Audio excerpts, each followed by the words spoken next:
Good afternoon, ladies and gentlemen. My name is Tuyet Ngọc Dinh from Vietnamese Women for Human Rights. If you hear all of the violations against people in Vietnam, women and children are the most vulnerable people in our country. In the last recent years, the Vietnamese government continued its restrictions and violations of universally recognized human rights and inconsistent with its treaty's obligation, especially for the rights of children, women, and women's human rights defenders. There are little or no signs of improvement. When women attempt to exercise their rights for free associations, assemblies, religions or belief, expressions, and attempt to do all the things that they deserve, they always be expressed through and punished through legal instruments in Vietnam Penal Code or through actions outside of the system. And with a lot of violent attacks, arbitrary arrest, lack of fair trial, smear campaign, travel ban, and detention restrict women's of human rights defenders with little or no chance of inquiry, investigation, recourse, or justice. In January 16, 2019, in its report titled, Out of the Shadow, Shining Light on the Response to Child Sexual Abuse and Exploitation, The Economist Intelligence Unit studied 40 countries and ranked them on how their government responds to the threat of sexual violence against children. Vietnam is ranking 37 out of the 40 countries studied. Vietnam scored only 38 out of 100 in terms of government commitment and capacity to fight sexual abuse against children, and only 17 over 100 in terms of engagement of industry, civil society, and media. A start investigation into a repeat sexual abuse of 5 young girls in 2005 by a 63-year-old cleric from Cao Đài, Tây Ninh sect, a sect established by the Vietnamese Communist Party in 1997 to eventually display the original Cao Đài religions established in 1926, illustrate how Vietnam's justice system have failed the victims. All 5 victims, aged from 9 to 12 years old at that time, were students at Sở Đồng Nhi, a school for orphan girls and those from poor families. As of today, the perpetrator continued to live in Tây Ninh as a free man. Our organization is made up by many members of persecuted communities, groups such as Catholic, Baptist, Cao Đài, Hòa Hảo, and Buddhist. Our members and their families are victims of religious persecution in Vietnam. Many ethnic women and children and their families in the Hmong and Montagnard Christian community are suffering stateless condition, as you hear from Pastor Van, for refusing to renounce their faith. The authorities deny to issue citizenship IDs, birth certificates, marriage certificates to their families members, blocking their children for access to education and other benefit programs. There's also, like Father Thanh just mentioned, there are an increasing use of Vietnamese government non-state actors like the Red Flag Association. In 2017, the Red Flag Association members, under the direction of the chairman of the People Committee and the police chief of Hung Tay Commute, violently attacked 20 women of Kẻ Gai Parish victims without provocation. The victim formally filed a complaint, but it's going nowhere because the government threatening to prosecute them. In order to silence them, because they don't want that. They don't want the victim to continue and want them to abandon their pursuit of justice. Another member of the Cao Đài religion, Mrs. Nguyễn Thị Hạnh, she was violently attacked by one of the members of the Cao Đài Tây sect that's formed by the Vietnamese communists, Mr. Nguyễn Văn Hải. And then with the violent attacks, she fell down unconsciously and had to go to the hospital for treatment. She filed a lawsuit, just want to get the medical treatment payment back. It's roughly about $200 US. But again, the government will establish many roadblocks in her pursuit of justice, just because she refused to abandon her Cao Đài original religion that established in 1926 and refused to follow the new Cao Đài established by the government. While you hear about a lot of prisoners of conscience, and a lot of them, like Ms. Uyên just showed, 248 of them, about 1/3 of them are the women.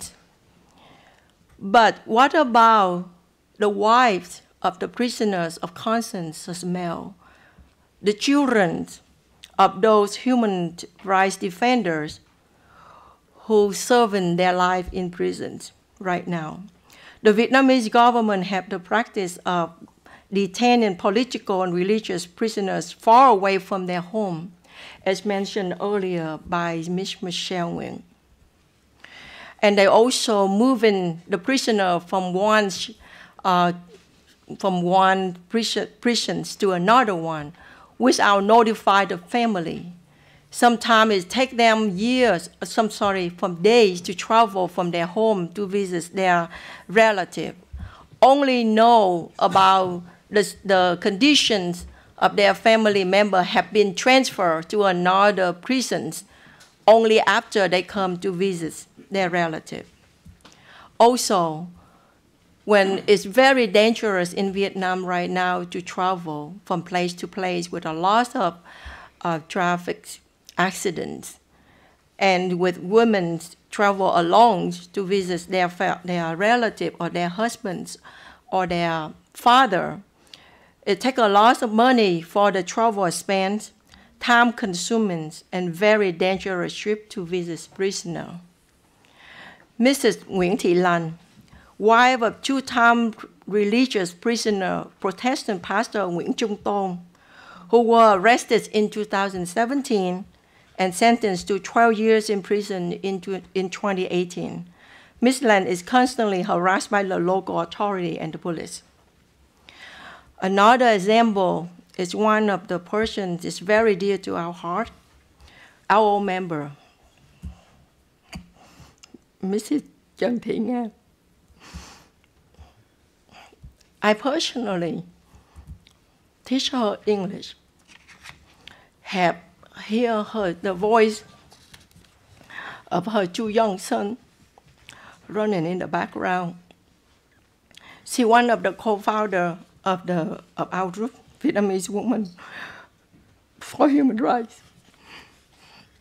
Just because she covers many issues,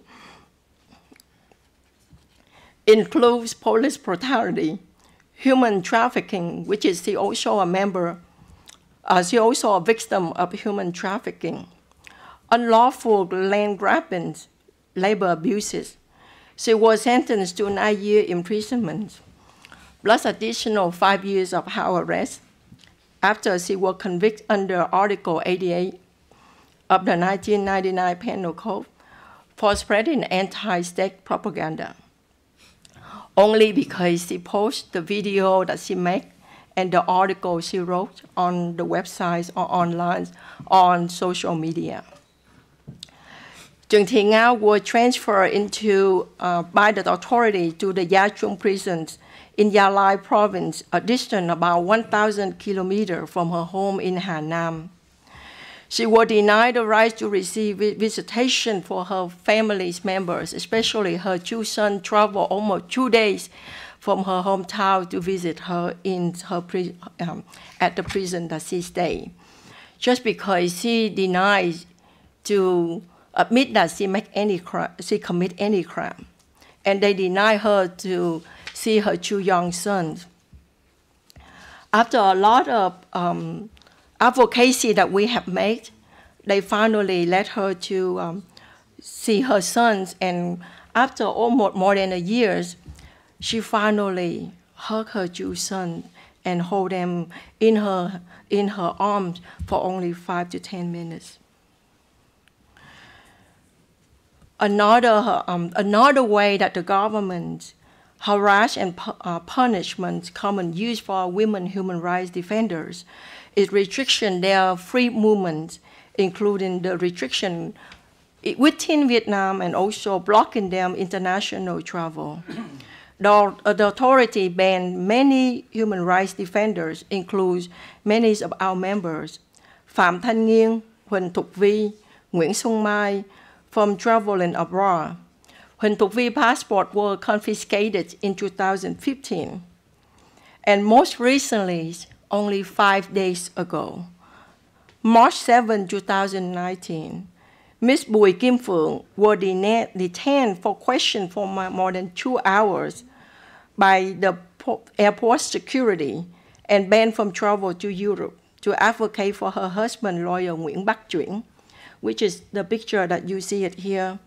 He is the lawyer, a human rights advocate, 2-time prisoner of conscience, and in all cases, the police side of vague security reasons for the ban. Since 2016, Vietnamese Women for Human Rights Emergency Assistance Program have successfully applied and secured about $60,000 US in emergency assistance for human rights defenders, former and current prisoners of conscience, for their family, for medical treatment, for legal assistance, prison visits, and emergency expenses from several international human rights organizations.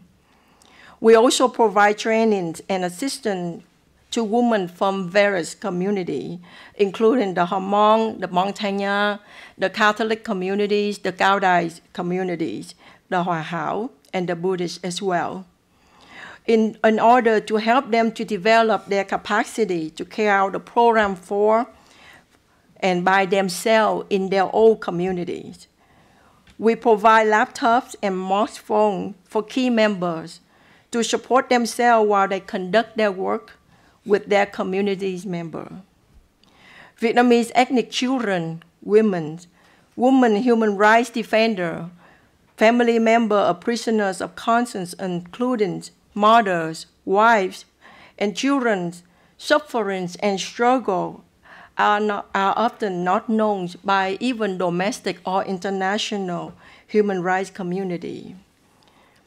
As the mother of 4, and also as a woman, I really enjoy my freedom here in the US, and it's very easy to walk away from the daily busy, hectic, to be a professional woman, a mother of 4 running the children from place to place. I can spend all my time just taking care of my family. But that's not what the life I want to live. There are lots of women in Vietnam and children in Vietnam deserve to have a life, to live with full freedom and dignity. So Vietnamese Women for Human Rights welcome the partnership and collaboration from all the CSO, all the NGO, and international human rights community to raise the awareness for issue of women's rights and human rights violation, especially against children and women.